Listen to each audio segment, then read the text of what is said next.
नमस्कार, मेरा नाम हिमांशु जांगड़ है और मैं आपका भिलाई टाइम्स पर स्वागत करता हूं। जैसा कि आप जानते हैं, हाल ही में अतीक अहमद और उमेश पाल हत्याकांड का मामला गहराया हुआ है।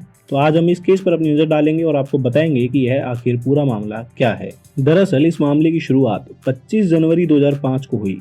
25 जनवरी 2005 को सुलेम सराय में तत्कालीन विधायक राजू पाल की हत्या कर दी गई। उस केस के मुख्य गवाह उमेश पाल थे। उमेश पाल राजू पाल के साले थे। इस केस को समझने के लिए सबसे पहले यह समझना होगा कि राजू पाल मर्डर केस क्या था। राजू पाल प्रयागराज के एक नेता थे जिनके कट्टर प्रतिद्वंदी अतीक अहमद थे। राजू पाल अतीक अहमद और उनके परिवार के खिलाफ अपना राजनीतिक करियर शुरू करना चाहते थे। 2005 के विधानसभा चुनाव में राजू पाल ने प्रयागराज पश्चिम सीट से अतीक अहमद के खिलाफ चुनाव लड़ा, लेकिन वह हार गए। 2004 में यह सीट अतीक अहमद के इस्तीफे से खाली हुई। उस समय अतीक लोकसभा चुनाव में फूलपुर सीट से सांसद बने। अतीक ने अपनी सीट अपने भाई को दे दी।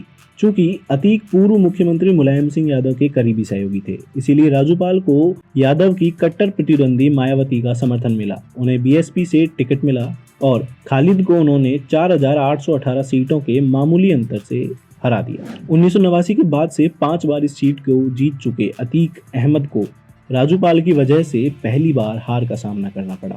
अतीक के परिवार ने इस हार को अपनी आन पर ले लिया।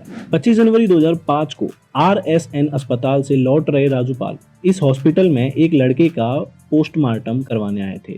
राजूपाल अस्पताल से निकले और अपनी कार में बैठे। कार राजू खुद ड्राइव कर रहे थे। उन्होंने देखा एक स्कॉर्पियो कार से कुछ लोग उनका पीछा कर रहे थे।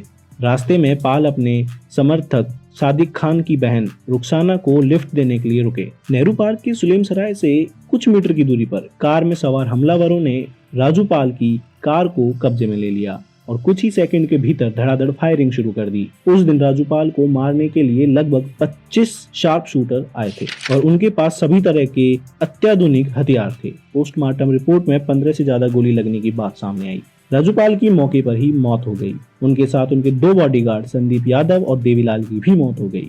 राजूपाल की 9 महीने पहले ही शादी हुई थी। राजू की मौत के बाद फूलपुर विधानसभा उपचुनाव में राजूपाल की पत्नी पूजा पाल को अतीक के भाई अशरफ के हाथों हार का सामना करना पड़ा। पाल की मौत के तुरंत बाद उनकी पत्नी पूजा पाल ने अतीक अहमद और उनके भाई मोहम्मद अशरफ व उनके आदमियों के खिलाफ प्राथमिकी शिकायत दर्ज करवाई। कुल मिलाकर कई आरोपों के तहत 10 लोगों के खिलाफ प्राथमिकी FIR दर्ज की गई।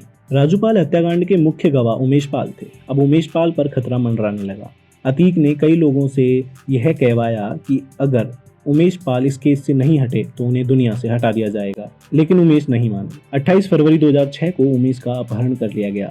उन्हें करबला स्थित कार्यालय में ले जाकर अतीक के लोगों ने रात भर पीटा और उससे हलफनामे पर दस्तखत भी करवा लिए। उस हलफनामे पर लिखा था कि उमेश पाल घटना स्थल पर मौजूद नहीं था, ना उसने किसी को देखा, ना ही वह किसी को जानता है। अगले दिन यानी 1 मार्च को अतीक ने अदालत में उमेश के हलफनामे को प्रस्तुत किया। अदालत के सामने गवाही भी दिलवाई गई। उस समय शासन प्रशासन में अतीक की तूती बोलती थी। कुछ समय के लिए मामला यहीं शांत हुआ। जब 2007 में बसपा की सरकार बनी तो स्थितियां बदलने लगी। अतीक के खिलाफ कार्रवाई शुरू हो गई। 5 जुलाई 2007 को उमेश ने अतीक अशरफ और उसके गुर्गों के खिलाफ FIR दर्ज करवाई। उमेश ने अपने केस की पैरवी खुद की। केस लंबे समय तक चलता रहा, लेकिन 24 फरवरी 2023 को उमेश पाल और उनके गनर की हत्या बदमाशों ने प्रयागराज में कर दी। उमेश के गाड़ी से उतरते ही बदमाशों ने उन पर फायरिंग कर दी। इस दौरान उनकी और उनके गनर की गोली लगने से मौत हो गई। बदमाशों ने इस हत्याकांड को 44 सेकंड में अंजाम दिया। इस दौरान बम भी फेंके गए। जांच की गई। जांच के दौरान हत्याकांड के तार अतीक अहमद से जुड़े हुए मिले।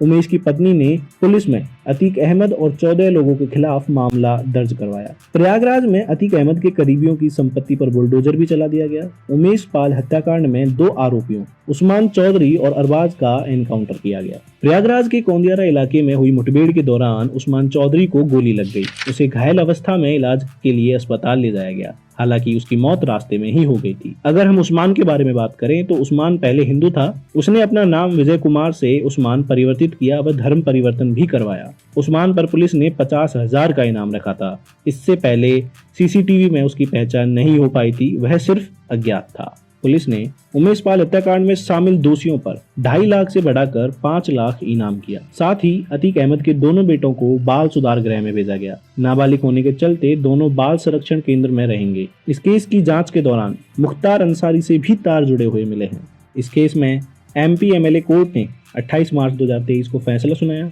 अपने फैसले में 10 में से 7 आरोपी अशरफ, फरहान, जावेद, आबिदी, इसरार, आसिक, एजाज को बरी कर दिया गया। वह अन्य 3 आरोपी अतीक अहमद, दिनेश पासी व हनीफ को दोषी पाते हुए धारा 364A, 34, 120, 341, 342, 504 और 506 के तहत उम्र कैद की सजा सुनाई। स्पेशल रिपोर्ट में आज के लिए बस इतना ही। हम फिर मिलते हैं आपसे एक नई वीडियो के साथ, तब तक के लिए पीस आउट।